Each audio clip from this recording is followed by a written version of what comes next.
Pai do Senhor, meus irmãos, quem fala é o pastor André, Ministério Adorai. Meus amados irmãos, hoje, nessa noite, queria falar um pouco sobre o que está acontecendo hoje nas igrejas. A gente está vendo um movimento das igrejas aí, as igrejas inchadas, lotadas, muitas, e o pior do que uma igreja lotada, o pior do que uma igreja vazia, é uma igreja lotada de pessoas vazias. Ela não se movimenta, ela não trabalha conforme a palavra do Senhor. E eu quero que vocês entendam isso. Eu não tenho nada contra a melhoria de estrutura. Não tenho nada contra isso. Pastor, o senhor é contra a melhoria de estrutura de uma igreja? Não. O senhor é contra a melhoria de uma estrutura, do ar-condicionado, de cadeiras acolchoadas, de som melhor? Não, de maneira nenhuma. De maneira nenhuma. Contudo, contanto, eu não sou contra, desde que os recursos que a igreja tem já tenham sido empregados de maneira certa, antes de começar a entrar o luxo dentro da igreja, pastores. De maneira certa como? Se você pode fazer uma melhoria na sua comunidade, faça.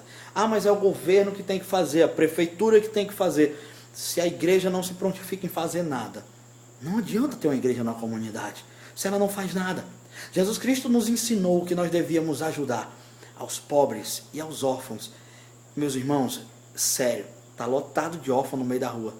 De meninos que tem mãe e tem pai, mas não tem quem cuide, não tem quem zele, não tem quem faça nada. Está cheio de órfãos no meio da rua. Pelo amor de Deus, tem muita criança, muita família precisando de ajuda, de tratamento, de cuidados. Ah, mas eu não vou fazer, porque se eu começar a fazer, essa pessoa vai se acostumar. O problema de se acostumar não é seu, a obrigação nossa é fazer. A igreja, ela não foi construída para ser eficiente, para ser rica ou para ser luxuosa.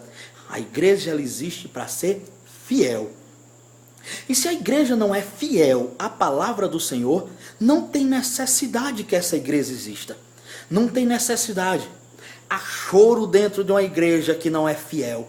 Porque a igreja que não é fiel tem necessidade financeira para o resto da vida, para poder pagar as contas, porque não consegue. Porque sempre é como a sanguessuga. Me dá, me dá, me dá e não muda. Não muda porque não mudou o foco. Não muda porque não trabalha da forma correta. Porque muitas vezes, meus irmãos, eu posso dizer uma coisa para você. Tem igrejas, eu conheço muitas delas, que os pastores investem pesado em algo do reino de Deus, que naquele momento é para ele. Mas chega um certo ponto que Deus requer aquele sonho para que essa pessoa venha colocar na estante, para que outra pessoa venha viver, porque Deus está mudando direções, mas a pessoa se recusa a fazer a vontade de Deus. E quando essa pessoa começa a recusar a fazer a vontade de Deus, irmão, o aperto, o arroxo financeiro é tremendo. Posso dizer uma coisa para você, ministerialmente hoje é difícil o crescimento, é muito difícil. Mas como eu disse, a igreja não foi chamada para ser rica, ela foi chamada para ser fiel. Se você tem uma igreja de 50, de 20, de 200, de 1000, que ela seja fiel. Que você empregue aquilo que é arrecadado com fidelidade ao evangelho. Você vai ver um crescimento. Não ao luxo. Não ao luxo. Não seja hipócrita pensando que Deus não está vendo, que você poderia estar ajudando uma pessoa.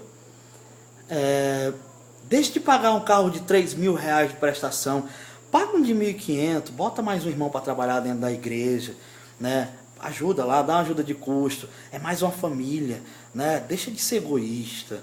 Os pastores hoje são muito egoístas, o narizinho, ó. É difícil a gente pregar uma coisa num púlpito que a gente não vive. Porque para muitos que estão saindo de dentro da igreja, saem olhando para tal pastor dizendo, você é um mentiroso, você é um safado.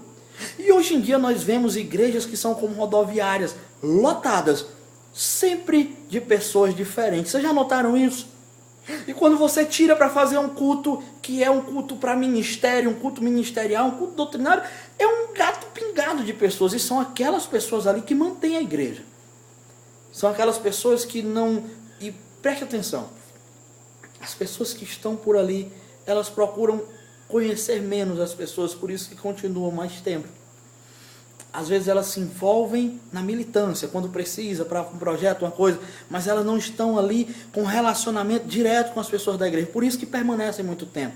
Uma igreja dessa que muitas vezes exclui as pessoas financeiramente.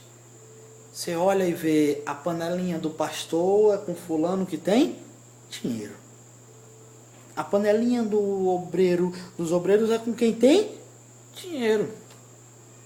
Difícil o pastor sentar e conversar com uma pessoa que vai sair de ônibus carregando uma sacolinha de plástico. Sentar aqui, bora ficar por aqui, bora conversar como é que está a sua vida. E o negócio é que Jesus Cristo se preocupava com essas pessoas. O negócio é que Jesus Cristo sentava na casa dos fariseus e dos escribas que tinham muito dinheiro, mas ele amava as pessoas que chegavam humilde perto dele. Aquela mulher que lavou os seus pés e depois enxugou com seus próprios cabelos, aquela mulher teve uma importância grande. Aquela viúva que chegou e botou 2 denários, duas moedinhas pequenas, aquilo foi uma importância tremenda para o Senhor. E se Deus tinha esse interesse com as pessoas mais humildes, com as pessoas mais pobres, por que é que hoje em dia as pessoas têm a tendência de ter essa importância com as pessoas mais ricas? Infelizmente, as igrejas lotam e perecem por falta de conhecimento. Fica com Deus. Que Deus te abençoe. Que essa mensagem seja enriquecedora. Que faça mudar a sua vida. Que você venha repensar seus conceitos. Deus te abençoe. Eu sou o pastor André Luiz, do Ministério Adorai. Fica com Deus.